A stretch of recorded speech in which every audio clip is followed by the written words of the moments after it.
How did you first get into game design? Okay, video number 2. Unfortunately, Jim, I accidentally deleted the list of questions you sent me, but I have a general idea what they were. So, this is pretty fuzzy.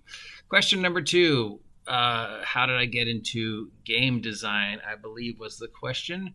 And then I left it and then I came back. Okay, so I think, come on, everybody design their own games and homebrewed. But as for which publishing and actually working in the industry, the very first one would have been GURPS Supers. I was playing in a superhero role-playing game. A friend of mine was playing in a superhero role-playing game. He invited me to come sit in that superhero role-playing game, but I had to spend the whole day at the game, and I couldn't say anything. I just had to watch. I couldn't be my usual impulsive self. So I sat there for like 3 hours, and I was like, just watched. I didn't say anything. I was so good, trying so hard not to say things. And at the end of which they told me they were playtesting GURPS Supers, and did I want to playtest with them? And they were like, we're converting our Champions campaign over to GURPS Supers for the playtest for Steve Jackson Games, and I have the perfect character for you.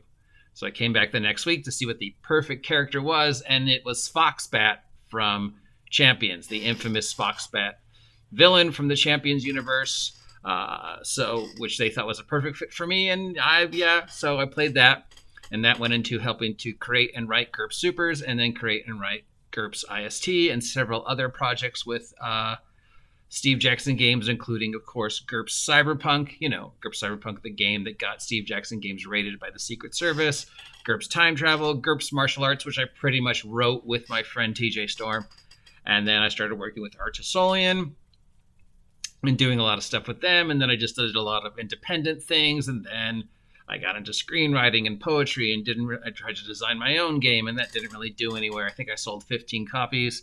And then I just didn't really do anything for a while until about 2 years ago when I decided, why not?